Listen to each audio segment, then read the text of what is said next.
Que fazes aqui, Elias?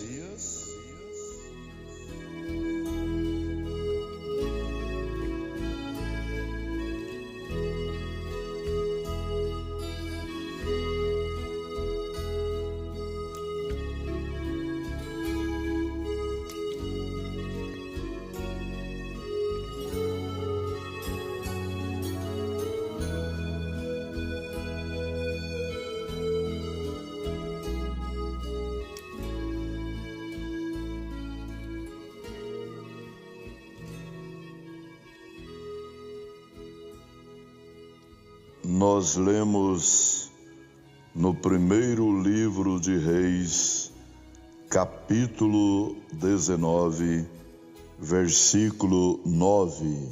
Na mensagem "Que fazes aqui?", o profeta de Deus para esta era, o irmão William Mário Brana, no parágrafo 47, ele diz: agora Jezabel havia poluído a terra, e os nervos de Elias estavam sob tensão, e ele havia realizado grandes milagres e feito sinais na colina para provar que Deus ainda era Deus e poderia responder no caminho por um milagre.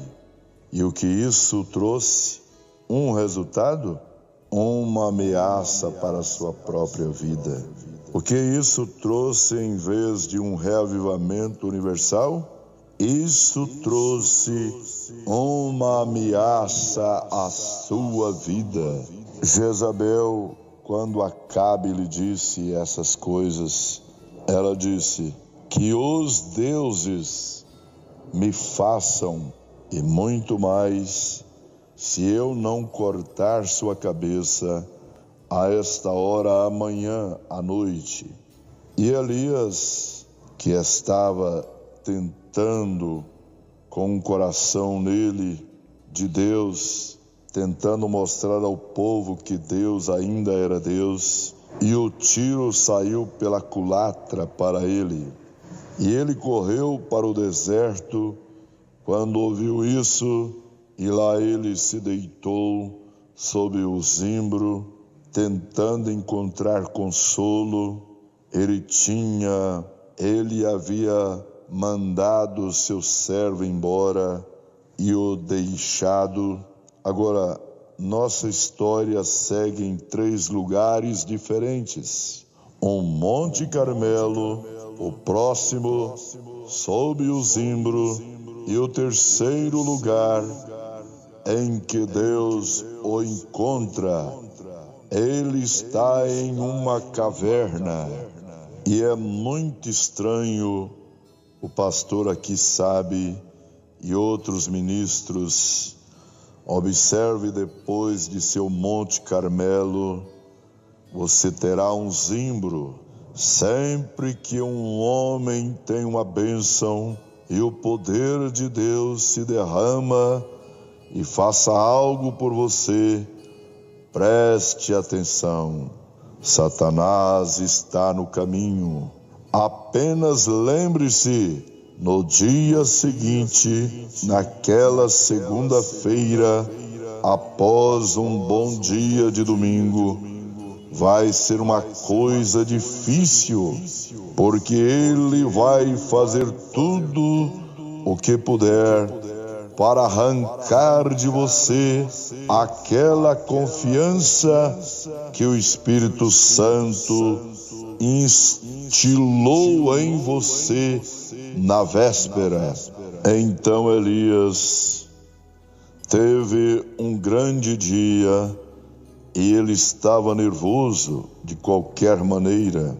Todos os profetas foram declarados insanos. Jesus Cristo foi declarado louco.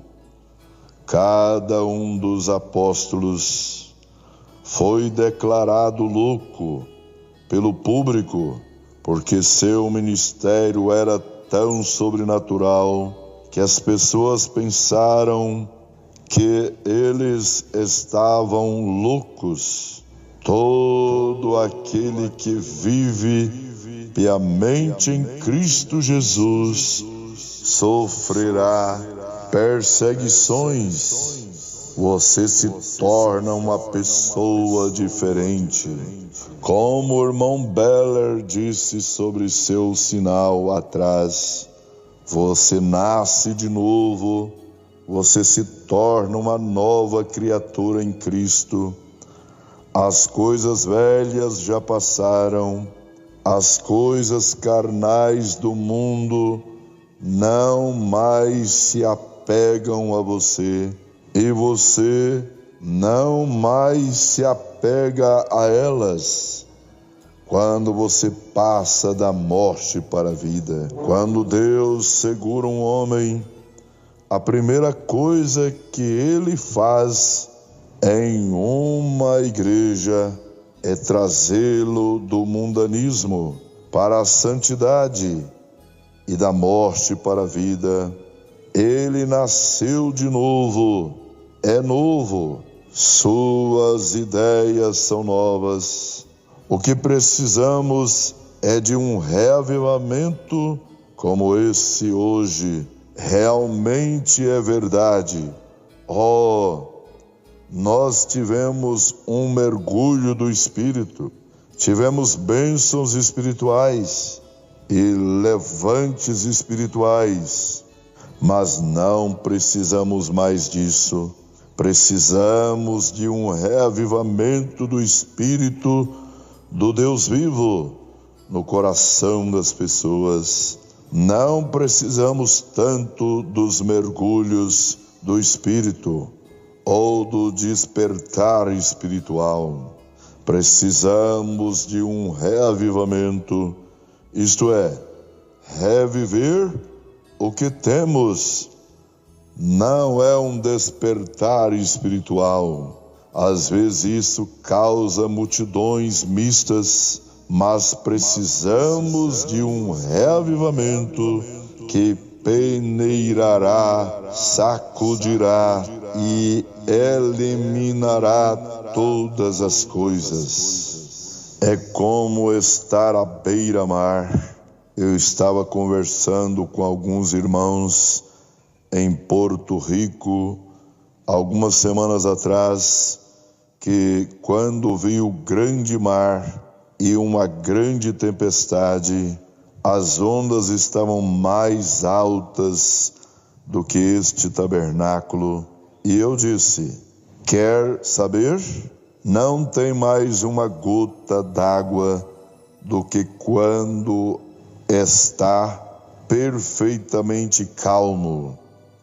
Mas o que isso significa agitar e pular?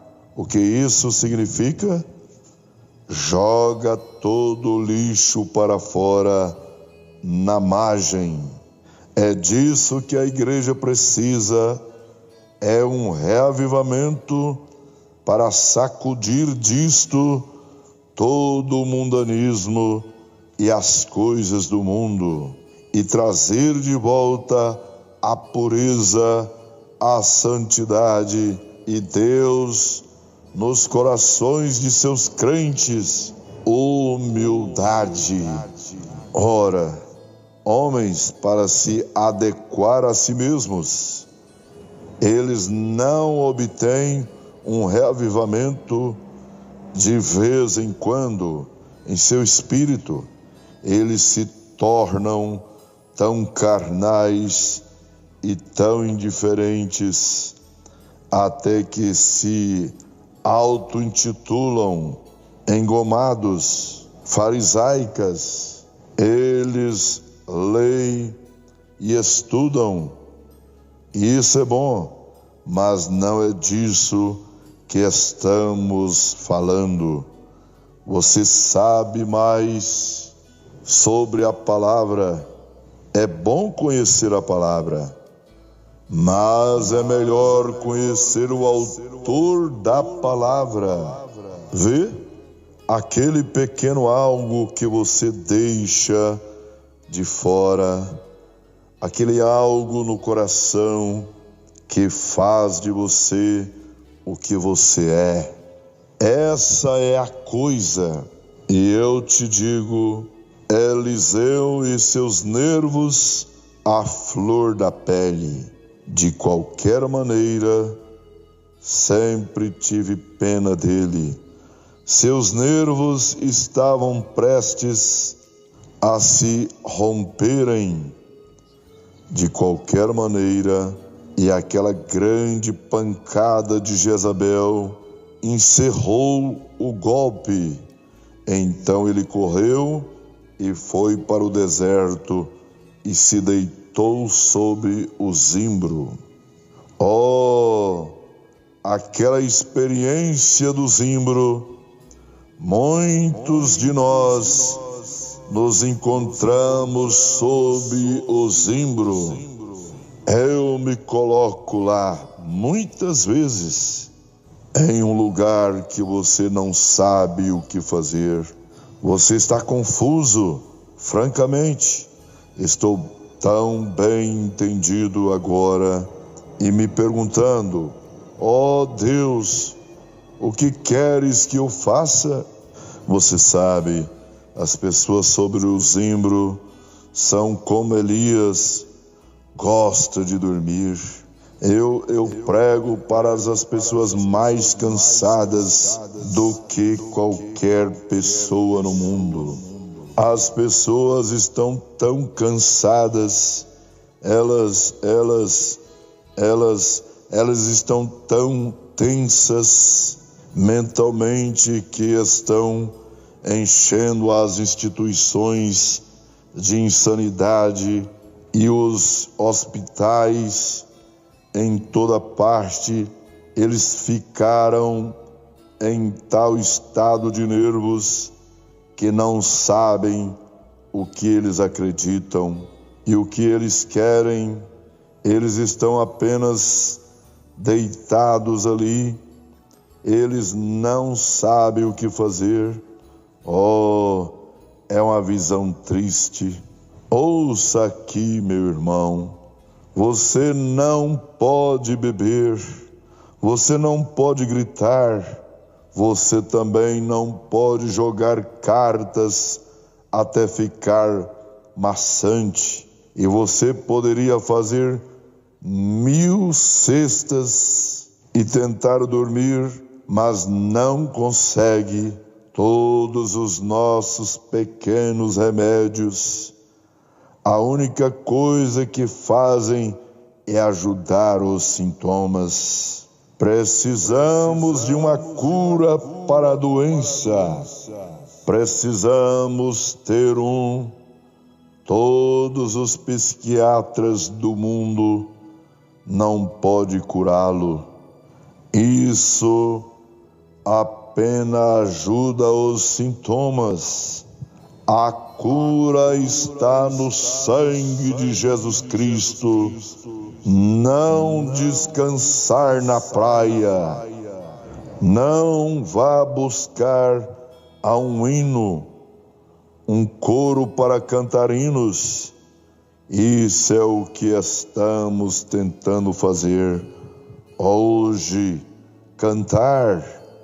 Oh, vamos nos tornar como os Jones e estamos tentando fazer algo diferente, tentando educá-lo. Só há uma maneira de fazer isso: encarar os fatos. Isso mesmo. Oh, se você está chateado e confuso, não se ajunte à igreja. Venha para Cristo. Esse é o único remédio. Não se inscreva e vire uma nova página. Apenas adquira uma nova vida. Cristo é a resposta. Lá ele se deitou sobre o zimbro. Ele não sabia o que fazer. Seus nervos estavam quebrados. Ele estava tremendo, ele estava chorando, sem dúvida, e ele estava em péssimas condições. Muitos de nós visitamos esses lugares, especialmente depois de uma experiência no Monte Carmelo. Alguém me perguntou outro dia sobre isso. E como isso, o que podemos nós fazer? O que podemos fazer com nós nesse momento? Só há uma coisa a fazer: comprometer-se com Deus. Agora, eu sei que um homem pode se sobrecarregar, e um homem pode se sobrecarregar. Deus sabe que aquele homem precisa de alimentação, ele precisa de algo para comer. E sob esse lugar aqui, onde ele estava deitado, Deus tinha que fazer algo por ele. Deus tem que fazer algo por cada homem que fica debaixo do zimbro, ou ele se despedaçará. Ele tem que fazer isto. Seu servo está deitado debaixo da árvore, ali, não sabe o que fazer. Ele cumpriu sua comissão. Elias disse: ó Senhor, deixa-me morrer. Tive esses sentimentos depois de sair de uma reunião e parecia que tentei pregar, implorei e persuadi, e vi o anjo de Deus varrer uma reunião e fazer sinais e maravilhas, e sentar em um carro do lado de fora e ouvi-los chorar, dizer: isso não foi nada além de psicologia, não há nada nisto, nada para isso, isso tudo é um absurdo. Então rastejo para debaixo do zimbro e penso: Senhor, porque tu me deixaste fazer isso? O que pode ser feito? Mas todos nós passamos por essas experiências, mas a misericórdia de Jeová para seu servo. Deus conhece suas provações. Apenas saiba disso. Ele sabe tudo sobre isso. Então ele desce. Deus os abençoe, em nome do Senhor Jesus Cristo. Amém.